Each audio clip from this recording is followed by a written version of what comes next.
Pues bien, entonces, ya que estamos los primeros aquí, les doy la bienvenida a una nueva reunión del Apocalipsis, donde nos preparamos para leer el capítulo 14.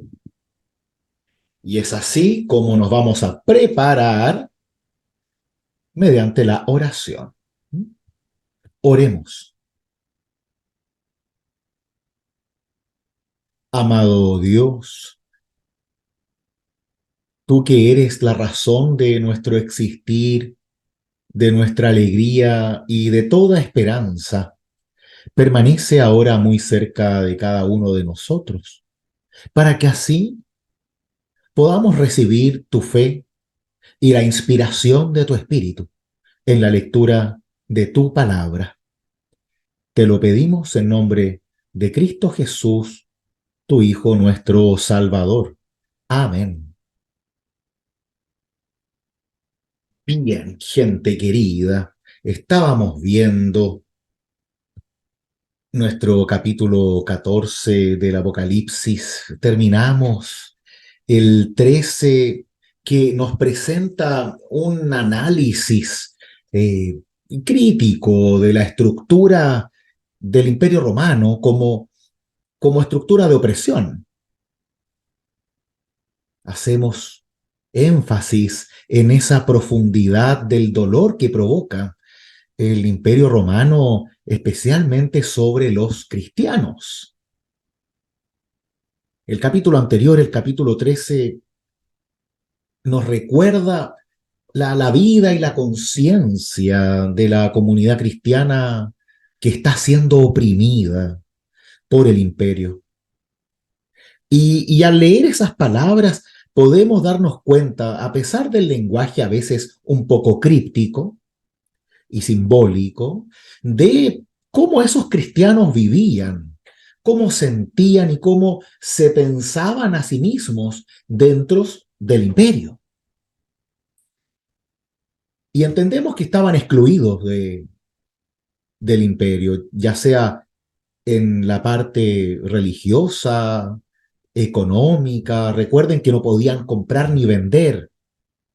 Vivían condenados a muerte, perseguidos, con la tentación constante de tener que apostatar, dejar su fe, y más aún rodeados de idolatría. Pero esa comunidad cristiana se presenta a sí misma como una resistencia al imperio. Ellos son los que perseveran.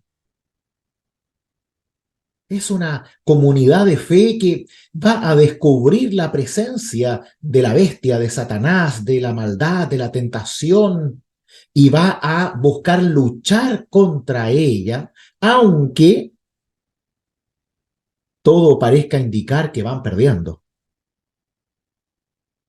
Pero tienen la inteligencia y la visión para comprender más allá de lo que ven, más allá de su dolor, y así entienden que el imperio no es tan totalitario ni tan divino como ellos dicen ser, sino que es frágil. El imperio no es un 7 como lo es Dios, es un 666. Es una incompletitud radical, es una falencia total, es de una fragilidad que está ahí, presente. El problema es que aún tienen mucho poder en este mundo, pero no tienen poder en el reino de Dios. Es así que en este paradigma de resistencia vamos entendiendo esa figura de la bestia que se presenta y la enmarcamos como parte de la lucha de los cristianos dentro del imperio. Se destaca que la bestia recibe su poder, trono y autoridad de Satanás. Y así ese Satanás, esa tentación, esa idolatría, es el espíritu que anima y da poder al imperio. Como institución, como sistema, eh, como opresión, porque usan el poder para el mal y la autocomplacencia, para estar por sobre el otro y no en servicio del otro. Por eso seguían en Satanás, porque buscan eso, el poder propio. Es de ahí que vamos comprendiendo que la derrota de ese Satanás a través de los mártires del cielo, por la sangre del Cordero y por el testimonio de esos testigos que arrojan desde el cielo a la tierra a Satanás y lo tiran al agua y luego luchan en la tierra, que ya le queda poco tiempo. Tiene una herida de muerte que cicatrizó, pero sigue estando herido. Y esa herida la provoca la resurrección de Cristo, porque Cristo vence la muerte, vence el mal, vence el pecado para abrir ese camino del cielo a nosotros. Y es por eso que todo el Apocalipsis entiende a través de los ojos de Juan la realidad desde la cruz de Cristo. ¿Por qué? Porque llama hacia la vida, hacia la resistencia, el perseverar en una fe que conduce y trae vida y no muerte, como lo hace la bestia que simboliza el imperio. Entonces los cristianos que están siendo perseguidos encuentran en Dios su esperanza. Porque si bien la bestia tiene poder para vencer y matar físicamente a los santos, no tiene el poder para destruir espiritualmente la realidad de Dios a los creyentes. No tiene ese poder. Y eso es lo que hace el Apocalipsis. Definir que la realidad de Dios es indestructible por cualquier idolatría o poder humano, que es más fuerte. Ya fue vencida en el cielo, nos dice, y ahora está por ser vencida también por el Dios de la vida en la tierra. Por eso los cristianos pueden resistir. Porque la adoración a la bestia y todos sus mecanismos de idolatría son resistidos por aquellos cristianos creyentes que buscan la verdad, como lo veremos ahora en el capítulo 14. ¿Les parece que vayamos a la lectura? Apocalipsis, capítulo 14. Vamos a leer el capítulo completo, cosa de tener el contexto general, ¿sí? Y ahí vemos hasta dónde llegamos. Dice así: después vi al Cordero que estaba de pie sobre el monte Sión, acompañado de 144,000 elegidos, que tenían escrito en la frente el nombre del Cordero y de su Padre. Oí entonces una voz que venía del cielo, semejante al estrépito de un torrente y al ruido de un fuerte trueno. Y esa voz era como un concierto de arpas. Los elegidos cantaban un canto nuevo delante del trono de Dios y delante de los 4 seres vivientes y de los ancianos. Y nadie podía aprender este himno, sino los 144,000 que habían sido rescatados de la tierra. Estos son los que no se han contaminado con mujeres y son vírgenes. Ellos siguen al Cordero donde quiera que vaya. Han sido los primeros hombres rescatados para Dios y para el Cordero. En su boca nunca hubo mentira y son inmaculados. Luego vi a otro ángel que volaba en lo más alto del cielo, llevando una buena noticia, la eterna, la que él debía anunciar a los habitantes de la tierra, a toda nación, familia, lengua y pueblo. Él proclamaba con voz potente, teman a Dios y glorifíquenlo, porque ha llegado la hora de su juicio. Adoren a aquel que hizo el cielo, la tierra, el mar y los manantiales. Un segundo ángel lo siguió anunciando. Ha caído la gran Babilonia, la que ha dado de beber a todas las naciones el vino embriagante de su prostitución. Un tercer ángel lo siguió diciendo con voz potente, el que adore a la bestia o a su imagen y reciba su marca sobre la frente o en la mano, tendrá que beber el vino de la indignación de Dios, que se ha derramado puro en la copa de su ira, y será atormentado con fuego y azufre delante de los santos ángeles y delante del Cordero.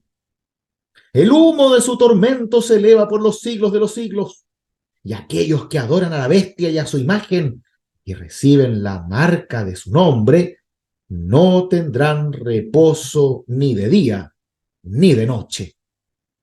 Y en esto se pondrá a prueba la perseverancia de los santos, de aquellos que guardan los mandamientos de Dios y la fe de Jesús. Luego escuché una voz que me ordenaba desde el cielo, escribe, felices los que mueren en el Señor. Sí, dice el Espíritu, de ahora en adelante ellos pueden descansar de sus fatigas porque sus obras los acompañan. Hasta aquí la lectura, esta es palabra de Dios. Amén.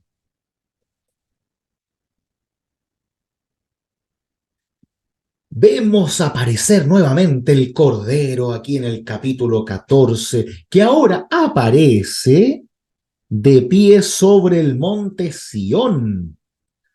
Tenemos una clara alusión aquí a la Jerusalén.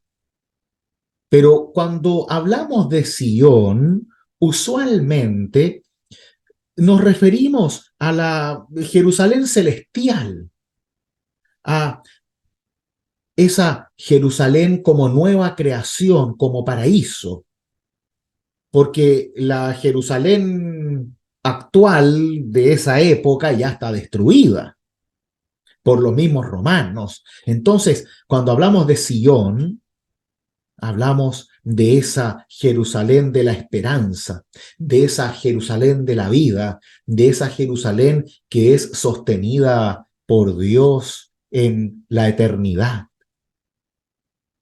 Y están ahí los famosísimos 144.000. Me imagino que todos y todas los habrán escuchado alguna vez, ¿no? Este famoso número que los testigos de Jehová aman con todo su corazón y que están totalmente seguros que es el número que ellos mismos únicamente se van a salvar. Porque lo toman de manera literal, entonces creen literalmente que son solo 144.000 los elegidos para salvarse y que todo el resto nos vamos al pozo de azufre, fuego y tormento, porque no nos da el ancho como cristianos. Simplemente no somos suficientes. Así que, por si ustedes no llegan y yo sí, no digan que no se los dije antes.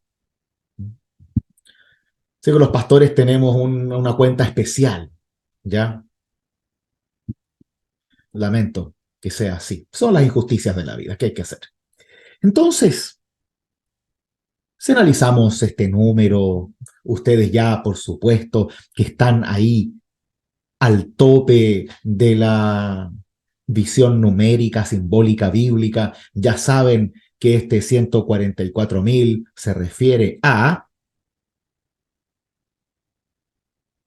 En el capítulo 7 del mismo Apocalipsis dice que son los elegidos de las 12 tribus por 12. Muy bien. Y por 1.000. Ay, por mí, pues, claro. Claro, tenemos las 12 tribus, excelente, Karen, que se multiplica por sí misma, indicando a todo el pueblo de Dios, que va más allá de la iglesia, ¿ah? Todo, es como casi la creación completa, porque se multiplica por sí mismo. Entonces, viene a multiplicar la bendición, el amor, el evangelio, la buena noticia, la promesa, la eternidad de Dios hacia todas las personas, hacia todas las criaturas de Dios. Y por 1.000, en el sentido de que esto es muchísimo. Recordemos que en esta época los números son simbólicos y cuando vemos números que superan los 1.000, usualmente se quiere decir que es mucha gente, como cuando Jesús alimenta a 5.000, ¿no? Obvio que no había alguien contando.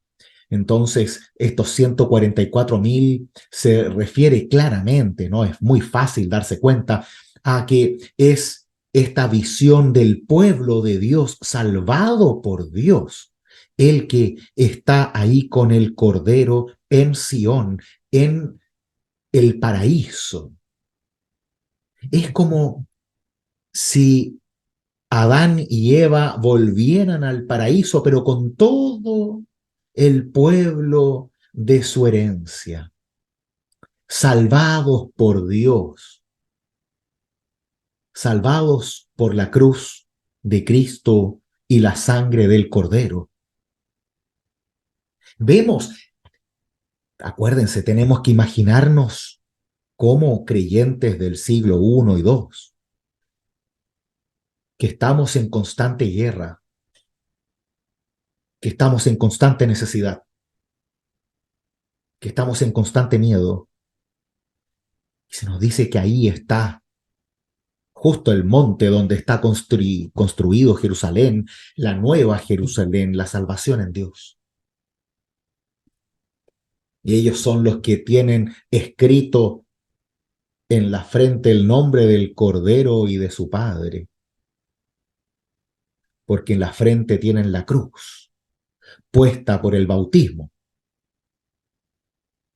¿Se acuerdan ustedes de los bautismos que hayan visto, al menos en nuestra iglesia, que se hace la señal de la cruz en la frente, en el pecho y en la frente? Porque es el sello de Cristo en nuestro cuerpo.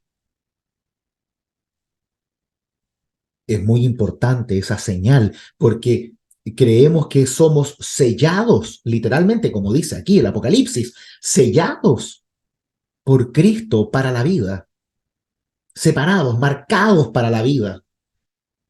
Y siempre seremos reconocidos por Dios, porque somos ya sellados en la cruz de Cristo, la cruz de vida, de resurrección, de perdón, de compasión, de amor de Dios.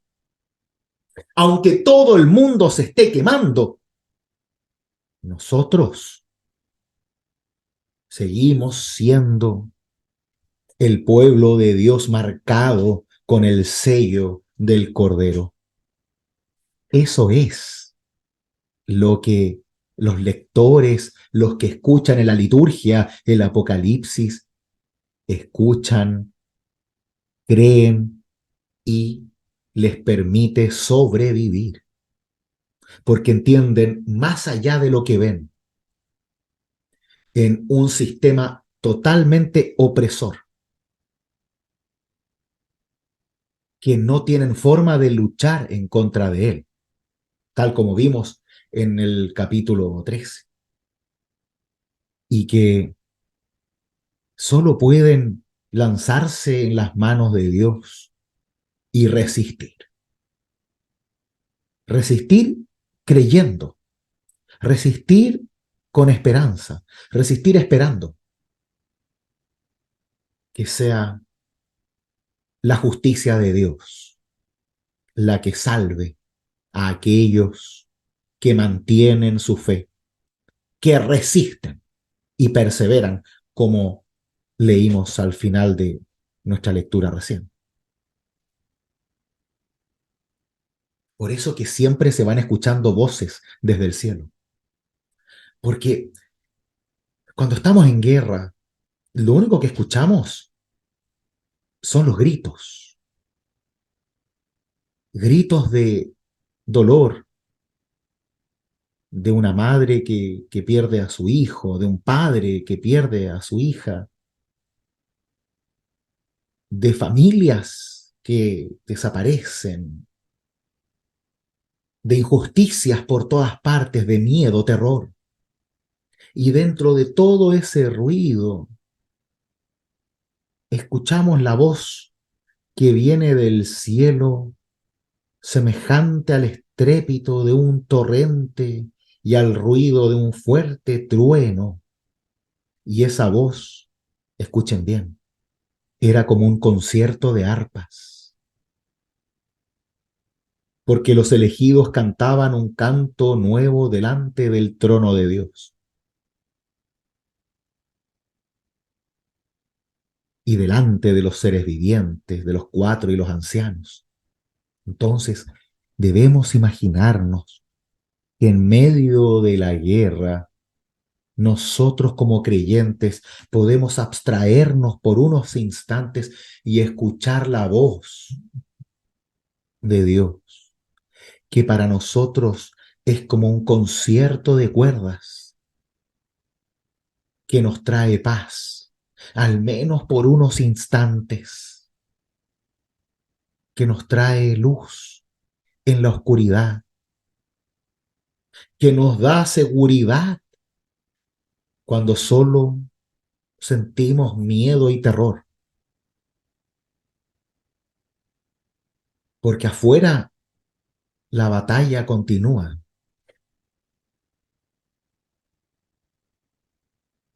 ¿Qué es lo que tenemos? Solo tenemos la voz de Dios que nos habla tal como habla en el bautismo de Jesús y le dice, este es mi Hijo muy amado en quien tengo puesta la predilección, pues esa es la voz que reconocemos, que escuchamos cuando necesitamos de Dios y Dios te dice, te amo a ti, eres mi hija favorita, eres mi hijo favorito y yo soy la salvación de tu vida. Ya no depende si mueres o no, solo necesitas creer que yo estoy contigo, que has sido sellado, marcado con la cruz de Cristo para la vida. No importan las bombas, las injusticias, los poderes malignos, solo importas tú y el sello que Dios ha puesto sobre ti. Y eso me ayuda a resistir, porque logro ver más allá del problema, logro ver más allá de la muerte, logro ver más allá de la desesperanza. Porque ¿qué es lo que pasa cuando sufrimos?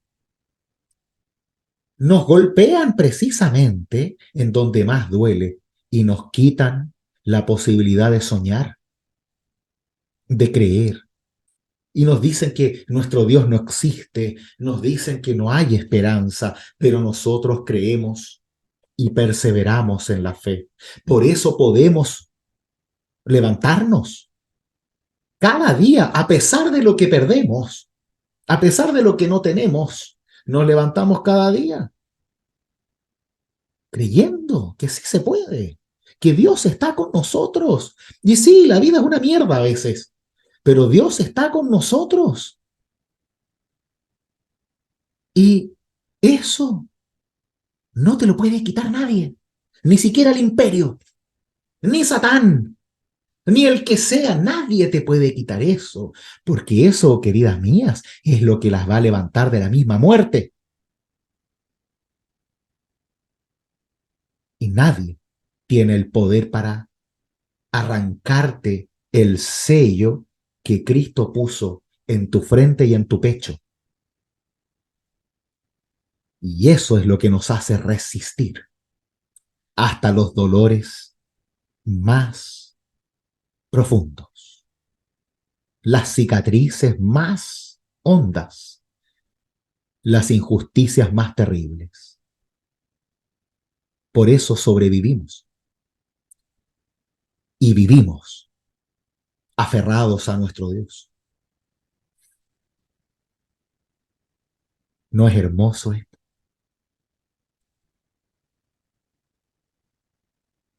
Porque justo cuando todo el mundo te dice que ya no vale la pena seguir luchando, la liturgia del Apocalipsis te dice que todavía puedes, que Dios nunca te ha abandonado y que aunque veas fuego y azufre a tu alrededor, Dios te sigue sosteniendo. Persevera, ten esperanza, porque esto no se trata de ti. No se trata de si tú vives o no. Se trata de tu salvación, se trata más allá de tu pulso. Se trata de entender el mundo, la vida, la creación, desde el poder de Dios y no desde el poder de los hombres.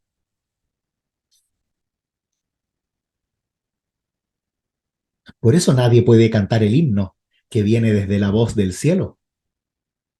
Solo los santos pueden cantarlo, los elegidos, los salvados, porque son los que han sido rescatados de la idolatría. Bueno, acá vemos también un poco del contexto, un verso realmente repugnante que hoy en día jamás sería escrito de esta forma, ¿no? No se han contaminado con mujeres y son vírgenes, ¿no? Dos cosas que ya podemos rechazar por completo como creyentes, ¿no? Que primero la sexualidad es una contaminación, obviamente entregada por las mujeres a los limpios hombres, y una supuesta dignidad de la virginidad que por supuesto tampoco tiene ningún sentido, ¿no? Para nadie. Pero claro, acá casi siempre que se habla de este tipo de temas, se está refiriendo a lo que es la idolatría por la prostitución, ¿ya? Por supuesto que no se refiere al hecho de que no se puede convivir con mujeres, porque si no, no tendríamos descendencia, ¿no? Al fin y al cabo, no va por allá, no lo entiendan así, sino que se entiende en el sentido de la promiscuidad, ¿ya? Ahora, no podemos decir que en la Biblia no hay ciertos versículos que, que, que plantean que la virginidad es mejor que la vida de casado. El apóstol Pablo dice que el matrimonio es para los débiles, ¿no? No, no, el verdadero hombre se aguanta, ¿ah? No se casa, no tiene pareja, ¿no? Claro, como dice Daniel, se refiere a la prostitución sagrada. Luego va a mencionar eso más adelante, ¿no? Cuando habla de la gran prostituta, refiriéndose, por supuesto, a Roma, a Babilonia. Entonces, acá hace esta pequeña reseña sobre cómo son aquellos que son parte de los 144.000, ¿no? Entonces, los que no están contaminados por esta idolatría sexual, los que siguen al Cordero, los que son discípulos de Cristo. Hay el seguimiento, ¿no? Qué importante. A donde quiera que vaya, incluso hasta la cruz. Son los rescatados para Dios. Qué importante que nosotros no nos rescatamos solos, ¿ah? Somos rescatados por Dios. Ojo con eso. No somos llamados a rescatarnos continuamente. Somos llamados a ser rescatados por Dios, por gracia. No ser rescatados de un asalto, ser rescatados para la vida. Y finalmente, en su boca nunca hubo mentira y son inmaculados. O sea, estos 144.000 son más buenos que la leche caliente. O sea, no sé quién de ustedes podría ser parte de esos 144. Yo me lanzo al tiro para afuera también, ¿ya? Pero eso no significa que Dios no nos quiera. Significa que nos queda mucho trabajo por hacer. ¿Ah? No perdamos la esperanza. ¿Sí? ¿Por qué? Porque estos 144.000 se presentan como santos en el cielo, ya como rescatados, en cierto modo, nos hacen creer que son como una especie de ángeles que vienen aquí a mostrarnos el camino de lo que ya empezó, que es este rescate de Dios, la salvación en Dios. Por eso son tan buenos. Nosotros que no somos tan buenos, todavía estamos aquí en la tierra y nos falta un poquito de trabajo, nos falta esfuerzo, nos falta fe y tenemos que darle y darle y darle y darle. ¿Y cómo lo hacemos? Resistiendo, perseverando, quitando los miedos, no paralizarnos. Esos 144.000 ya están, luego vienen los próximos y ahí estamos nosotros, con la sabiduría, con la conciencia de que algunos ya están allá, que ya se fueron, y nosotros somos la segunda camada, somos los que vienen después, no somos menos dignos, sino que somos los que vienen después, porque así lo ha dispuesto Dios. No significa que ellos van a estar en tronos de colores y nosotros en blanco y negro. Se trata de que entendamos que la salvación en Dios es algo real, real, y algunos ya fueron. Y esos usualmente son nuestros muertos, los santos que ya están en la esperanza de la resurrección. A veces se interpretan como estos 144.000, aquellos que sus obras ya no valen, ya fue. Están en la gracia, en la misericordia de Dios. Qué hermoso. Y así yo también puedo entregar mi vida a la muerte en paz, confiando en Dios. Porque mi vida no se define por mi enfermedad, por mi pérdida, por mi dolor, se define por mi fe. Y por eso tengo vida eterna.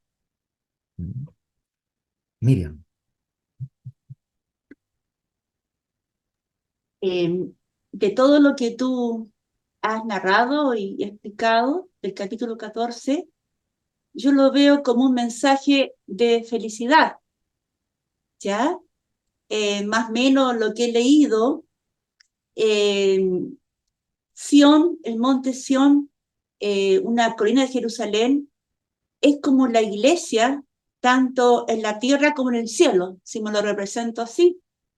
Y este pueblo de Dios que está por todo el mundo, que son los salvados, que son 144.000, quiere decir que Cristo reina en medio de todo el mundo, tanto los perseguidos y no perseguidos.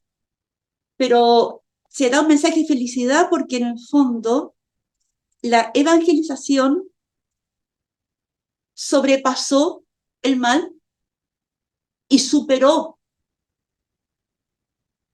la maldad, y de ahí que nace este gran pueblo salvado a través del mundo y de los continentes. Entonces es un tiempo de adorar y dar gracias a Dios en la tierra. Así lo veo. Sión es como una maravilla de lo que era Jerusalén, ahora es la tierra y el cielo en su conjunto. Así lo veo yo, un tiempo de dar gracias por los santos y por los presentes. ¿Sí? No sé. Sí, claro, me parece bien, me parece bien. Por supuesto que, tal como tú lo dices, está este hermoso llamado, ¿no? Hacia la esperanza y la vida, hacia vivir en la gracia, o en la adoración, como dijiste tú. Y eso siempre es muy importante. ¿Por qué? Porque si se me olvida la gratitud a Dios en los momentos en donde estoy demasiado centrado en mí mismo, o en mi dolor, o en mis alegrías, entonces a la larga empiezo a alejarme de la fe y ahí caigo más fácil en las distintas tentaciones. Por eso nuestra vida como creyentes, y es lo que busca el Apocalipsis, es que estemos en constante gratitud, en constante adoración, en constante reconocimiento de Dios. Y por eso es tan importante una fe viva, una fe participativa, comunitaria. Porque si nos vamos al monte a vivir solos, entonces es más difícil sostener la fe si es que nadie me sostiene. Y ciertamente todos caemos, todos tenemos dudas. ¿Mm? Por eso esta idea de los santos en el cielo, de los 144.000, es importante porque nos pone los pies en la tierra, pero la mirada en el cielo. Estamos aquí, pero somos de allá. Y eso nos da esperanza. No para querer irnos al tiro, sino para entender la vida con los ojos de la cruz y entenderla sin tanto ombliguismo, ¿no? O sea, si yo me muero mañana, la vida sigue. O sea, el mundo sigue girando. No es el fin del mundo. Obviamente que todos ustedes van a estar muy tristes, pero la vida sigue. La vida siempre sigue. Aunque a veces pensamos que no vale la pena, el Apocalipsis nos dice que sí porque creemos en Cristo y en su resurrección. Y eso nos debe dar la potencia para seguir a pesar de todo, a pesar de las guerras, de la injusticia, de la opresión, de cualquier imperio.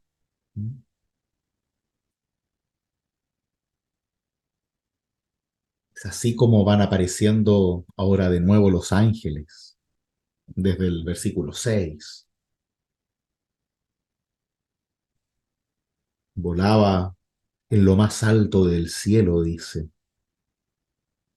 llevando el evangelio, la buena noticia. Aquí es la única vez que aparece este término en el Apocalipsis, evangelion, el evangelio, la buena noticia, ojo, la eterna, no las noticias del imperio que se hacen pasar por buenas, pero que no lo son. Esta es la buena noticia con mayúscula y es la eterna, no la momentánea. Ojo con eso. Dios no te da buenas noticias para que tú te alegres como si fuera un chiste. Dios te da buena noticia para siempre, para tu vida en la eternidad, para tu vida en el bautismo, en la resurrección, en la vida de Dios, lograda por la sangre del Cordero en la cruz. Ojo, la buena noticia eterna, no caigamos en el error de pensar en cosas pequeñas, en las noticias pequeñas que nos dan alegría de vez en cuando, como cuando gana mi equipo de fútbol. No, no, no, esta es la buena noticia de la eternidad de Dios. Tomémoslo en serio. No es una noticia chiquitita, es la eterna, la que no tiene principio ni fin.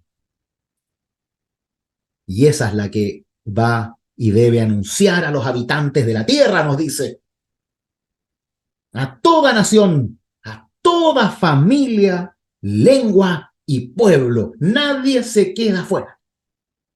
Y proclama con voz potente, teman a Dios y glorifíquenlo porque ha llegado la hora de su juicio. Adoren a aquel que hizo el cielo, la tierra, el mar y los manantiales. Acuérdense, el temor a Dios no es el terror a Dios. El temor a Dios habla de reconocer a Dios como lo que es. Dios. Dios que está con nosotros. Ese Dios que nunca nos abandona. es el Dios potente, todopoderoso, eterno.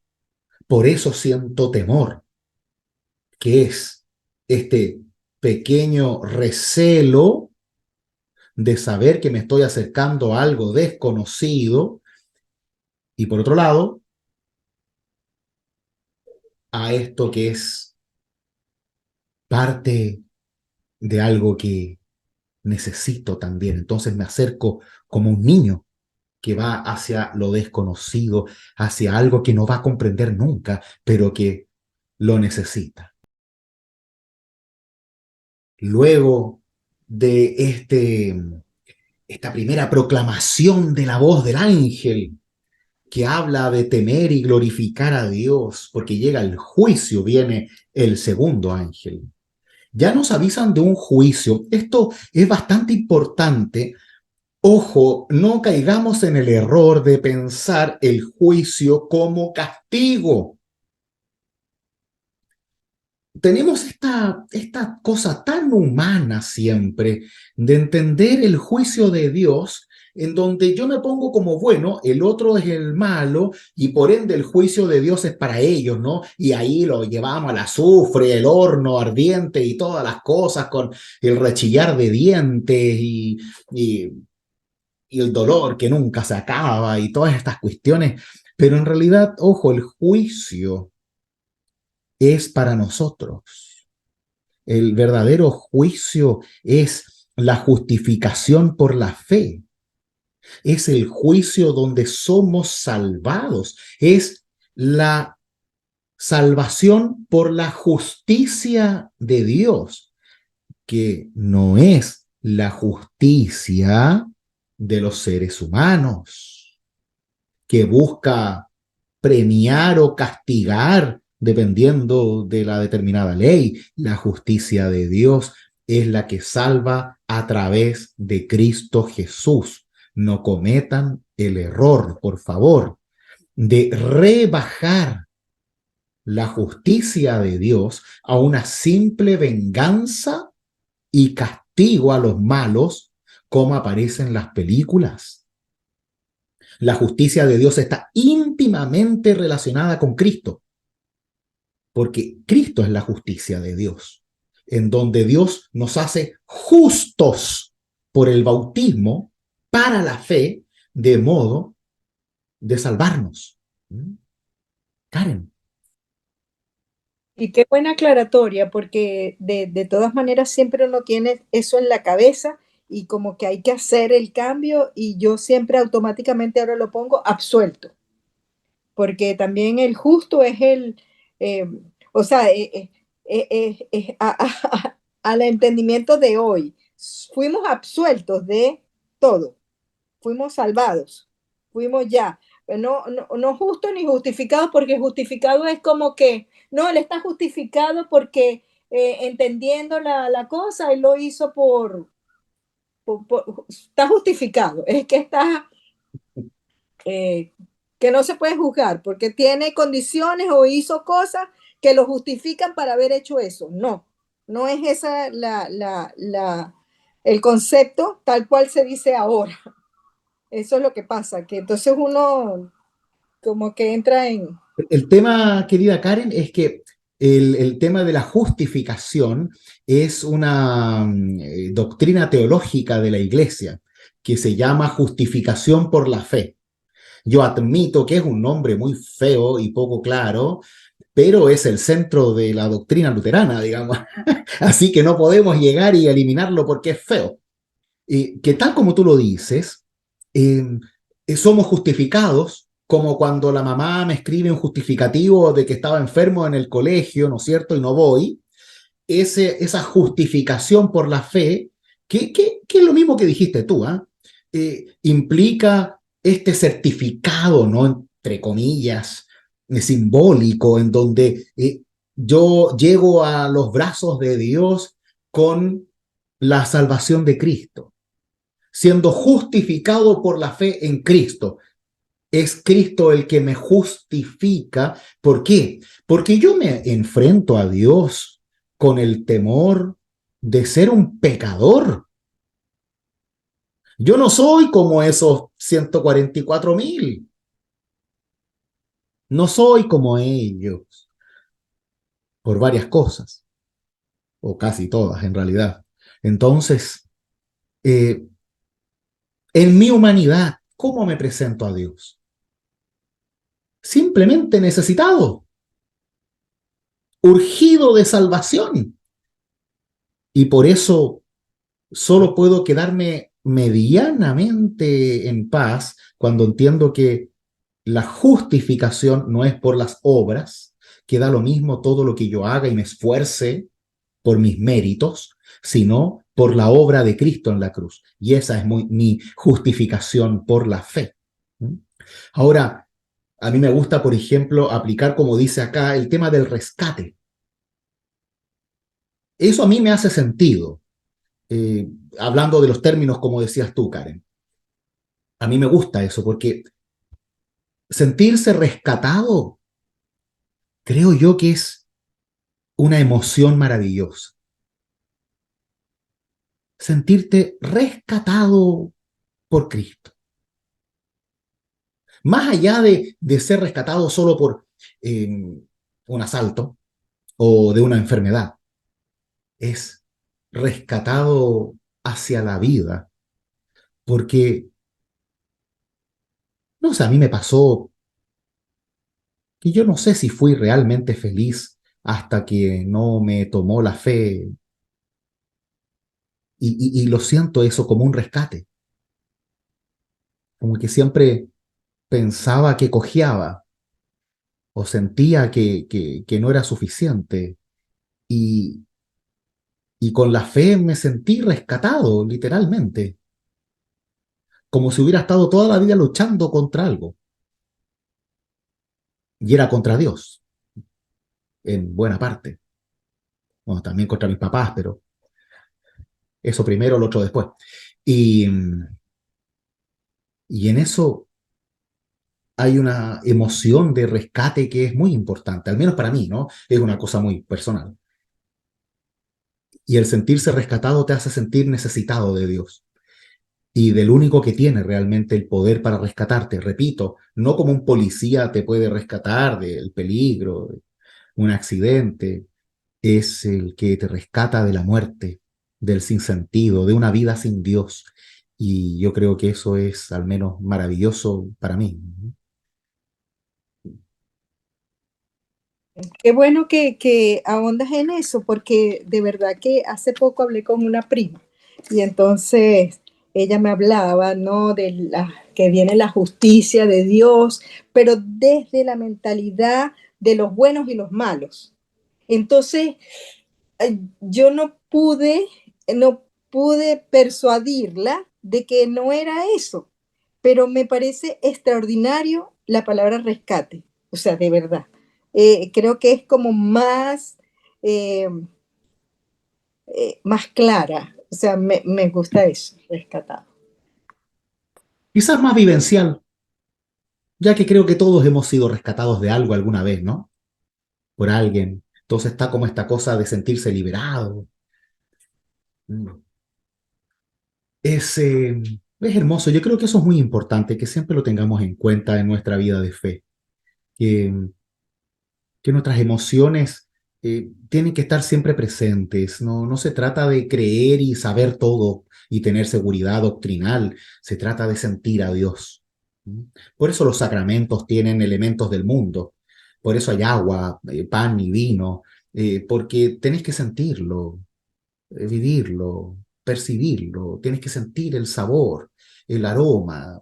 eh, Va más allá que solo la cabeza, va más allá que solo el corazón, hay que sentirlo con el cuerpo, te tiene que dar escalofrío. Y eso hace bien, porque te hace sentir vivo y es tan hermoso.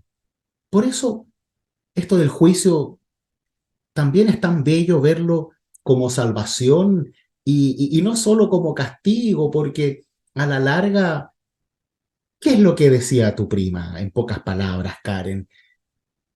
Que ella se salva y los otros no. Y eso es una falsa misericordia. Y entonces yo le decía, no, porque Dios es amor. O sea, ¿cómo va a estar castigando al otro? O sea, no, él es misericordioso, entonces Él te acepta. Claro, o sea, nunca tenemos que caer en esta idea de salvación universal, ya en donde ya todos se salvan y da lo mismo, no. Pero tampoco podemos caer en la idea de que yo, por mi gran santidad, porque soy de los 144.000, eh, apunto al otro porque es distinto a mí y por ende lo mando al infierno, ¿no? Eso no es cristiano tampoco. Y es una falsa seguridad. ¿Por qué? Porque ¿cuál es la trampa de eso? Me hace sentir seguro de mi salvación en cuanto a la no salvación del otro. Y obvio, nuevamente me comparo con el más penca, y obvio que yo soy Gardel al lado del más penca, entonces me salvo. Pero eso es compararse para abajo. Compárate con Cristo si quieres, compárate con el apóstol Pablo, compárate con Gandhi si quieres. Pero a la larga es tan fácil el juicio en el sentido humano y romper, destruir la bella visión del juicio de Dios. Solo por nuestras ansias de venganza. ¿Por qué? Porque quiero que el malo esté ahí sufriendo, ¿no? ¿O nunca lo han querido? ¿Nunca han dicho esto no tiene perdón de Dios? Y somos tentados por la bestia, igual que los del imperio. No nos saquemos la suerte entre gitanas. Por eso, el ángel segundo que viene, luego que el primero nos recordara, tal como lo dijo Miriam antes, que tenemos que adorar, adorar, porque eso implica reconocer que Dios es Dios. Dentro del temor, adoramos y escuchamos el anuncio que ha caído, ojo, ha caído la gran Babilonia. Eso siempre se refiere desde el Antiguo Testamento en la profecía del profeta Isaías, en la Babilonia en el sentido del imperio, de la prostitución sagrada, eh, la gran prostituta se le decía a Babilonia también por esas idolatrías. Siempre está relacionado con idolatría, por si acaso, porque eso es lo que aleja al pueblo de la fe de Israel, ¿no? De la fe de Dios. Y le ha dado de beber a todas las naciones el vino embriagante de su prostitución, ¿no? Para que te quede claro, ¿no? O sea, el alcoholismo, la prostitución sagrada, la promiscuidad, y todo lo que eso evoca a través siempre de lo que implican fiestas sagradas de otros dioses. ¿Mm? No saquémonos la idea de la película porno, digamos, y entremos en la idea de la prostitución sagrada, ¿no? De todo esto tiene que ver con un ritual. Al menos así lo creían. Obvio, uno se tapa un ojo y dice, ya, bueno, obviamente que también tenían sus cositas, ¿no? Pero a la larga siempre hay una idolatría detrás, ¿ah? No lo banalicemos tan rápido por la prostitución de nuestra época. En este caso se refiere a esto que te conduce a través de las mujeres, por ejemplo, a el ritual a otro dios, a una idolatría. ¿Mm? Por eso la prostitución siempre, siempre está relacionada con la idolatría, más que con las mujeres en sí mismas. ¿Mm? Las mujeres son usadas como objeto para esa idolatría. Son víctimas de esa idolatría, más que sujetos de esa idolatría. Daniel. Es súper necesario e interesante el ejercicio que tú estás haciendo, de esto de aterrizar un poco los conceptos. La mayoría de las personas que yo conozco al menos, que tienen esta visión del juicio como castigo de los buenos y los malos y nosotros somos los buenos, eh, también tienen una visión de la salvación muy extrapolada hacia el futuro nomás. Como que no viven una salvación presente, ahora. normalmente plantean este concepto o su forma de creer en la salvación es en algo que va a pasar, no en algo que ya pasó o está pasando. Y es súper interesante porque eh, se vuelve, se vuelve la gran esperanza de vida llegar al punto de salvación en el futuro, en el cielo o como quiera que se crea. Pero nos olvidamos de lo que es vivir el cristianismo acá, po, en nuestra vida, en definitiva. Y la otra, lo otro que tú estabas repitiendo, el tema de la prostitución sagrada o la prostitución ritual, a mí me hace pensar en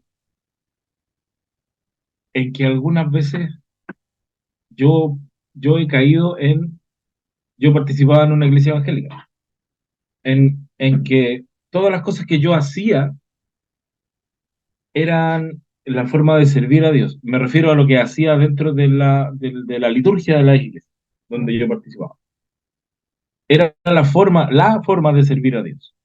Eh, y me di cuenta que muchas veces la forma de llevar la liturgia, la forma de cumplir con los ritos a la hora de una reunión, en algún punto fueron más importantes para mí que las personas, en definitiva. O sea, era más importante cumplir con lo que se había programado, que se tenía que hacer, que de pronto sentarse no sé, voy a inventar algo, sentarse a escuchar a una persona que necesitaba simplemente ser escuchado, tenía un montón de problemas y, y eso para mí no era importante. Entonces, de pronto, esto de la mención a lo sexual, a lo ritual, claramente no se refiere a una sexualidad cotidiana de pareja, no se refiere a eso. Se refiere a lo que tú nos explicabas, que es una cuestión ritual, una cuestión de, de que se hacía, digamos, para agradar a los dioses. Claro, como Y que, sacrificio. exacto, y que la iglesia lo había adoptado o lo estaba practicando de alguna forma, y ahí estaba lo malo, digamos, que en definitiva no era la forma que Dios nos pide adorar. Ahora, Dios, en esta instancia, la lectura del Apocalipsis, digamos, cuando se escribe, Dios está tornándose un Dios universal. Los judíos tenían la apreciación bastante tribal respecto de Dios y va cambiando la forma de verlo en cuanto a cómo lo empieza a mostrar la Biblia misma, desde que salen de Egipto, que era un Dios como súper tribal nomás, y se empieza a tornar un Dios universal hasta como es el Dios que conocemos hoy día nosotros. Y creo que el peligro está de pronto en que a veces podemos volver más importante lo ritual, ya sea a modo colectivo o a modo personal. O sea, no sé, yo puedo considerar que tengo que orar todas las noches porque si no estoy mal. Y me termina trayendo una culpa terrible. Creo que esas cosas también nosotros tenemos que tener cuidado. A lo mejor no vamos a caer en participar de ritos sexuales, de adoración a Dios, pero sí podemos llegar a idolatrar ciertos ritos, que el rito en sí mismo no es malo, o ciertas cosas de la liturgia que pueden llegar a ser más importantes para nosotros que Dios mismo, o que la congregación misma. Y ahí creo que está la alerta para aplicarla hoy día a nosotros, al menos en este aspecto, en la lectura, digamos, de este pasaje. Claro. Sí, sí, totalmente de acuerdo. Ahí en ese sentido, con lo que tú dices de los peligros, eh, yo por eso siempre me enfoco en lo sagrado, en cuanto a la religión como fenómeno que se percibe, que se vive, que se siente. Porque a través de la comprensión de lo sagrado entendemos que hay cosas sagradas que nos vinculan con Dios dentro del entendimiento comunitario, ¿no? Porque lo que es sagrado para mí no es sagrado para otro, y que comunitariamente entendemos como que nos remiten a Dios, ¿no? Nos acercan, de alguna forma nos vinculan con Dios. Y por otra parte, todo eso sagrado nos trae a lo más sagrado, que no son las cosas, sino las personas. Y eso es lo que siempre tenemos que tener en cuenta, ¿no? Que Jesús defiende ambas cosas. Defiende el templo varias veces, en el sentido de lo sagrado, eh, y en un versículo de Mateo, por ejemplo, dice, prohíbe, digamos, que maltraten las cosas sagradas. Y por otra parte, está constantemente viendo lo sagrado en las personas, ¿no? Y por eso siente compasión, busca la dignidad de las personas, porque entiende que somos más importantes que las cosas, ¿no? Si la iglesia se quema, se cae, no importa, lo importante son las personas que van a la iglesia. La iglesia nunca va a ser más importante que las mismas personas. Pero claro, como tú bien dices, Daniel, eh, es, es una enorme tentación que se ha caído durante siglos, ¿no? En la iglesia. A veces es más fácil juntar plata para arreglar el templo que para ayudar a los pobres. Eh, es difícil encontrar ahí ciertos equilibrios porque también hay que arreglar el templo, ¿no? Entonces, es difícil, pero siempre tenemos que tener en cuenta que las personas son las que escuchan el Evangelio y las que son salvadas por Dios, no los cálices, ni los altares, ni los templos. ¿Mm? Las personas son las que pueden temer y reconocer a Dios y adorarle, no los templos ni los altares. Los altares son funcionales para nuestra fe en Dios, siempre, siempre. Pero si cuidamos eso sagrado, entonces nuestra fe en Dios puede tener herramientas y puede tener anclas que nos ayudan a sostenernos, especialmente en los días difíciles. Por eso es tan importante lo que dice el primer ángel, que el juicio es buena noticia para los oprimidos. El juicio de Dios es el evangelio para los que son salvados por Dios. La buena noticia es la liberación, es la justicia de Dios para los que sufren, para los que buscan. El juicio de Dios es la intervención liberadora de Dios en la historia, tanto en el Apocalipsis como hoy también. Y eso es lo que buscamos, que Dios obre en nosotros. Por eso, esta llegada del juicio invita hacia tres actitudes, ¿no? Que son el temor de Dios, como decíamos, el darle gloria y el adorar. Porque así vivimos como cristianos ahora, tal como tú decías, Daniel. No queremos ser salvados para morirnos rápido e ir al cielo, como antes hacían algunos mártires, sino que queremos vivirlo aquí, hoy y mañana y pasado. ¿Y cómo lo hacemos? Con temor, dándole gloria y adorando en constante gratitud. ¿Por qué? Porque Él hizo el cielo, la tierra, el mar y los manantiales. Ahí está nuestra fe, ahí está nuestra esperanza, ahí está nuestra verdadera libertad. Ahí está el verdadero juicio de Dios. Y ahondando en eso que tú acabas de decir, es la importancia de agradecer la vida, porque muchas personas, por no tener esto claro, dicen, mi vida es una porquería, me quiero ir. O sea, no quiero nada.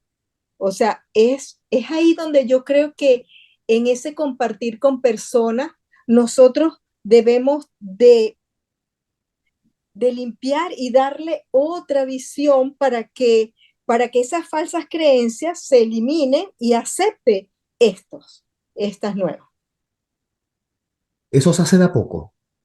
Sí, pero bueno, uno lo lanza, o sea, en ese compartir, en ese escuchar, en ese acompañar, o sea, uno ve, por ejemplo, lo que tanto hemos dicho, la gente dice, y tú lo dijiste ahorita, la gente tiene miedo. ¿Miedo por qué?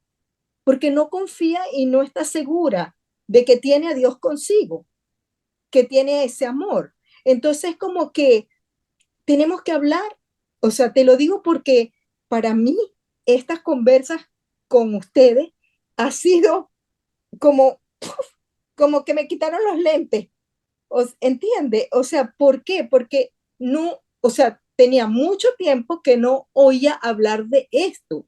Y cuando lo oí, era muy chiquita y no lo entendía porque tampoco me lo explicaron.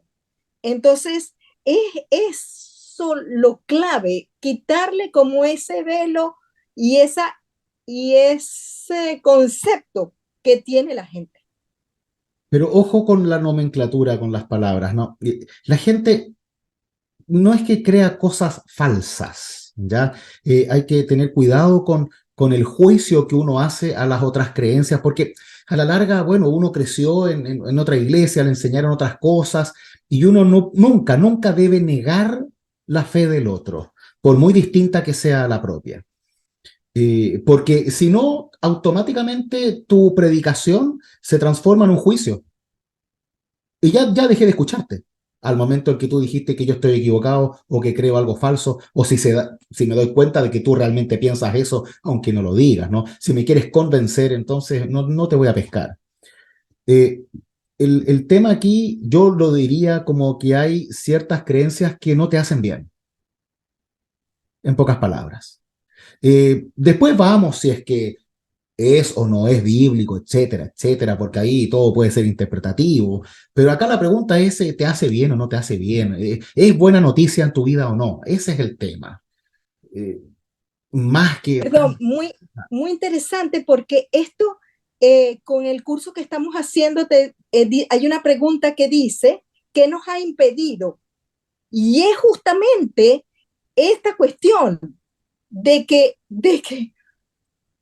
por esa falta de acompañamiento, de oír al otro, de saber en qué cree, uno trata de imponer este mensaje y, y yo lo había notado y eso es lo que voy a poner en mi respuesta.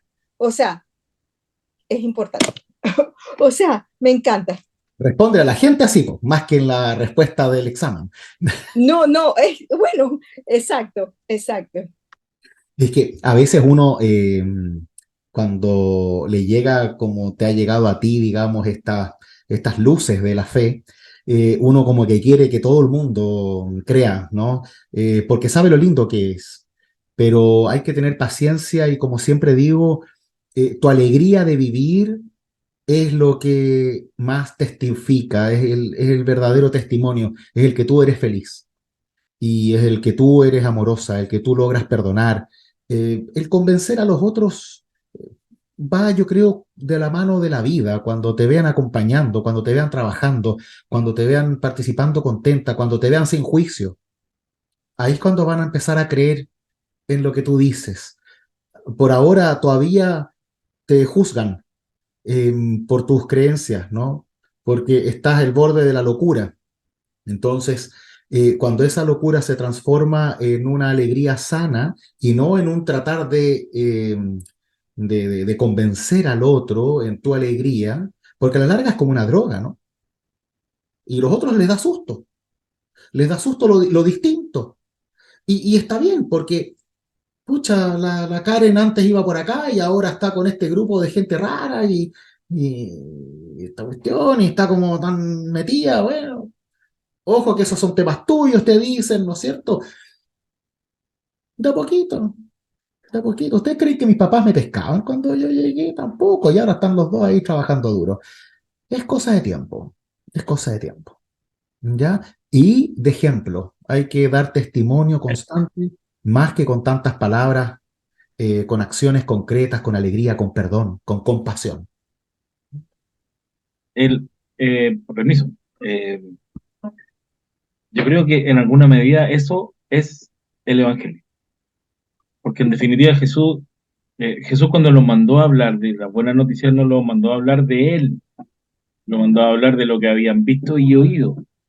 Jesús viene y plantea eh, un estilo de vida distinto y al final, si es que nosotros, y creo que ese es el gran desafío, si nosotros logramos vivir según este estilo de vida que deja Jesús, es ahí donde se hace la diferencia. Y eso es el Evangelio, en definitiva, mostrar que sí se puede, vivir de una forma distinta, una forma en que tú eres empático y todo lo que estabas comentando tú recién.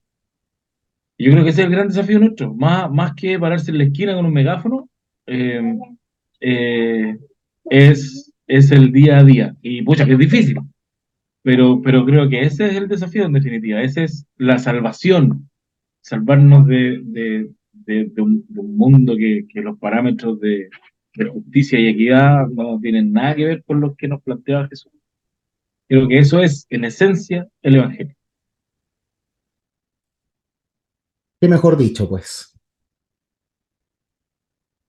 Así nomás, así es, creo yo también. Así tenemos que vivir, ¿no? También en la opresión, ojo, ¿no? Todo lo que dijo Daniel, asimismo también en guerra, también en opresión, también bajo el imperio, también cuando estoy enfermo, también cuando estoy solo, también cuando estoy pecando, ¿no?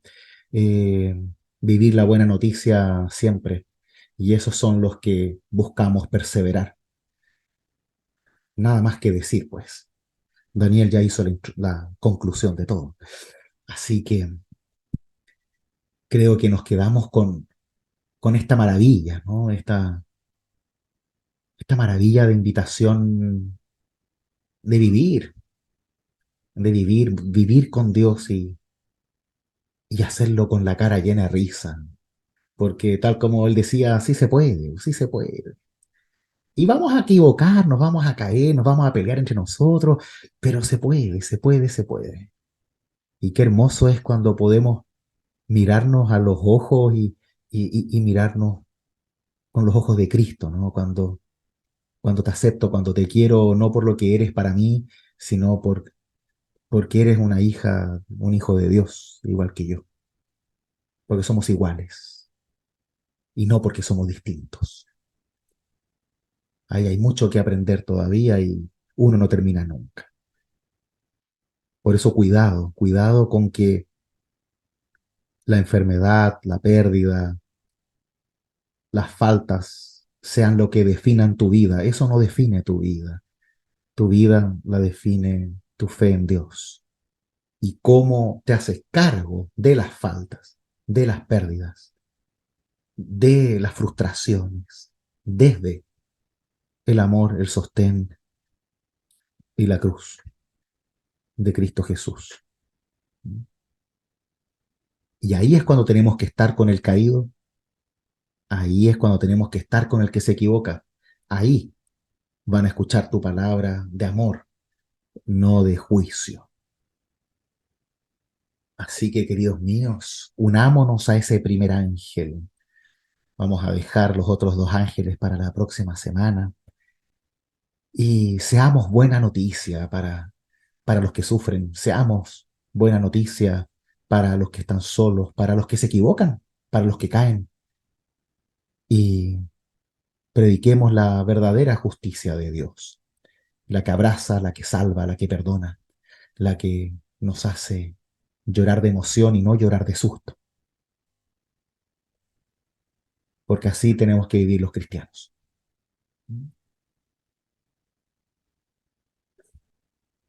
Oremos y nos ponemos en las manos de Dios.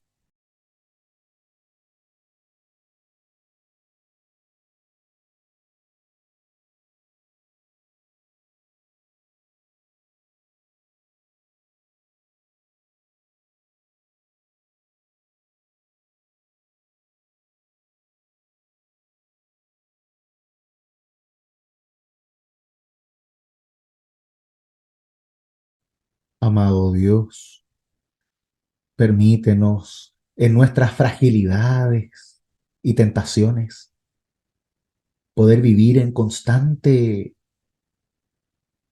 temor ritual a ti, en ese temor que invita a conocerte y también a respetarte, en constante adoración, en constante gratitud, para que no solamente te aprendamos a reconocer, sino también podamos vivir en tus mandamientos que nos traen solo bienestar a nuestra vida. Ayúdanos a no juzgar a otros, sino más bien Entender que tu juicio es libertad, es salvación, es vida eterna. Que siempre lo veamos como una invitación a seguirte y no como un rechazo ni un castigo por no ser suficientes para ti. Aléjanos de esas creencias y acércanos a la cruz de Cristo, en donde cada uno y cada una de nosotros encuentra perdón, salvación y un verdadero discipulado en su vida. Todo esto, buen Dios, te lo entregamos confiados en tu amor por nosotros, en nombre de tu Hijo, Jesucristo, nuestro Salvador. Amén.